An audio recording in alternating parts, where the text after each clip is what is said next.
This is the second section of the second lecture of pathology of digestive system. فقلنا second case is the esophagitis, inflammatory disorders of the esophagus. Okay, from its name, esophagitis, it is inflammation. Esophagitis refers to the inflammation of the esophageal mucosa. Okay, inflammation of the esophageal mucosa. This caused by long or prolonged gastric intubation, ingestion of the corrosive or irritant substances, and radiation or chemotherapy.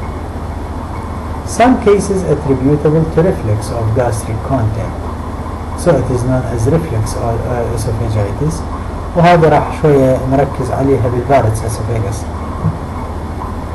Macroscopically, it appears as a simple hyperemia with virtually no histologic abnormalities. ركز وياي esophagitis, okay?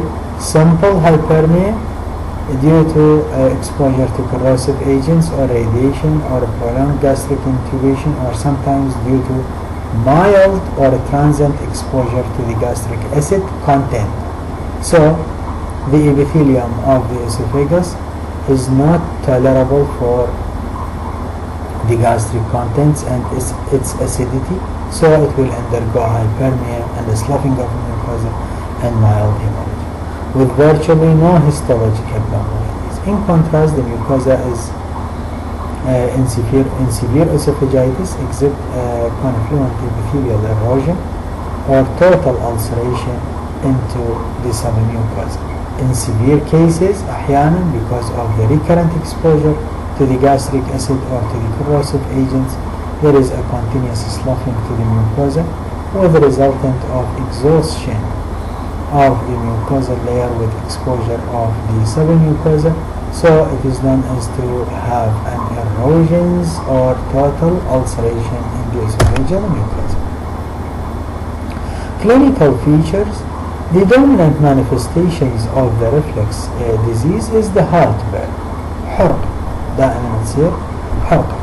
So it is known as heartburn, as well as sometimes accompanied by regurgitation of sorbrush. Sorbrush means يعني particles of undigested food. فترجع يعني return to the either oropharynx or into the oral cavity. Gastric chronic symptoms are punctuated by attacks of severe chest pain mimicking heart attack. Yes, Barrett's esophagus. Barrett's esophagitis is a complication of long-standing gastroesophageal reflux. Why? Because, as we said previously, the epithelium of the esophagus have no ability to withstand the acidity of the stomach.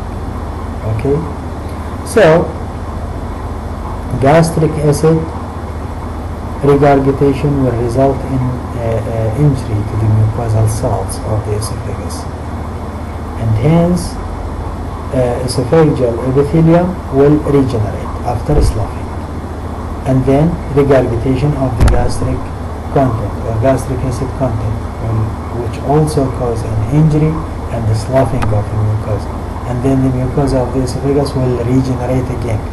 This recurrent bouts of sloughing due to exposure to gastric acid contents and regeneration of the esophagus, and then sloughing and regeneration, together with low pH which result from the presence of the gastric acid in the lower esophagus, will result in reprogramming of the stem cells of the esophageal epithelial cells. راح الstem cells بالepithelium which lining the esophagus يصير بها reprogramming. ليش؟ Because of this process of continuous sloughing and regeneration, as well as the presence of the gastric acid in the lower esophagus, which causes lowering of the pH. Under these circumstances, The stem cells, which are responsible about the regeneration of the esophageal mucosal cells, will undergo a reprogramming to shift the differentiation of the cells from the squamous cells into columnar cells as a defense mechanism to withstand, because the columnar epithelium have more ability to withstand the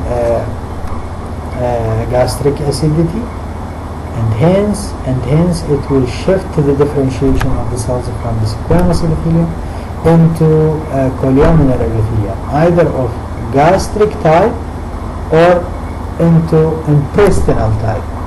What is the differences between the gastric type, columnar epithelium, and intestinal type? Is the absence of the goblet cells in the gastric type, while the presence of the goblet cells in the intestinal type. Okay, and hence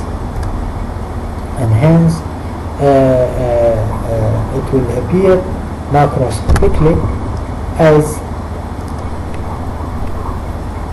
an extensions of hypermic mucosa.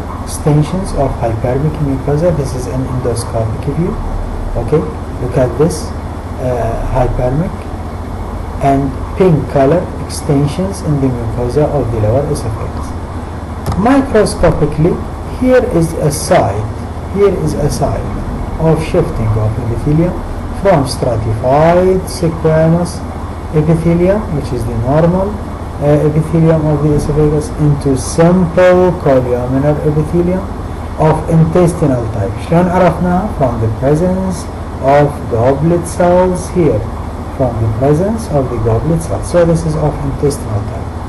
Of course, this is a defense mechanism, and the columnar epithelium have more ability to withstand the gastric acidity which are present in this site and cause this change, but really this site will be a focus for development of adenocarcinoma, esophageal adenocarcinoma. So, esophageal carcinoma, there are two important types, squamous cell carcinoma and adenocarcinoma. Squamous cell carcinoma can involve any site in the esophagus, but mostly appear in the upper and mid or middle third of the esophagus. While adenocarcinoma, it is the rarest form, okay, and mostly involving the lower third of the esophagus, and develop on the base or progress from the Barrett esophagus. Mostly progress from the Barrett esophagus. Etiology and pathogenesis of esophageal cancers in general. The important contributing factors is retarded passage of the food through the esophagus, prolonging mucosal exposure to potential carcinogens such as those contained in the tobacco and alcoholic beverages, which predispose to chronic esophagitis. There is also a strong association between human papilloma virus is noted in the high incidence area. Barrett's esophagus is the major recognized precursor for the esophageal adenocarcinoma. Morphology of squamous cell carcinoma: the lesion appears small, plug-like, thickening or elevated in the mucosa. Really, squamous cell carcinoma of the esophagus have three forms. Either presents as a polypoid exophytic mass. Polypoid exophytic mass means protruded into the lumen, like this one, okay, in the radiographic assay, and here is the protruded squamous cell carcinoma of the esophagus. So this is known as the exophytic lesion, or sometimes it is ulcerated lesion present as a site of ulcer, or sometimes نسميها الفلات carcinoma, which is the diffuse or infiltrative. The diffuse or infiltrative. There is no ulceration, no protrusion or polypoid lesion, but only an area of a slight discoloration in the mucosa of the esophagus with not only discoloration but with thickening in the esophageal wall. شنو سبب هذا الثيكنينج اللي يصير بالاسوفيجيال وول؟ يجينا من الانفلتريشن of the cancer cells between the layers of the esophagus. Yes. The second one is the adenocarcinoma. جاي تشوفونها وين صار؟ in the gastroesophageal junction.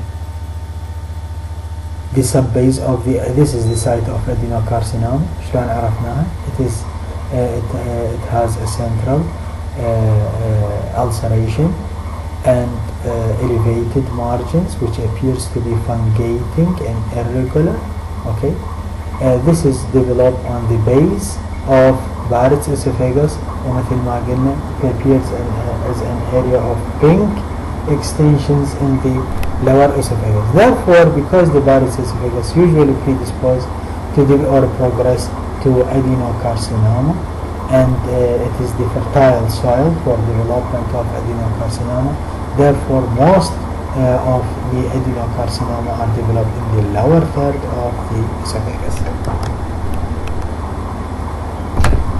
Clinical features. Esophageal carcinoma's incidence and onset and produces a dysphagia, particularly when there is an ulcerated lesion or exophytic lesion, and obstruction gradually and late.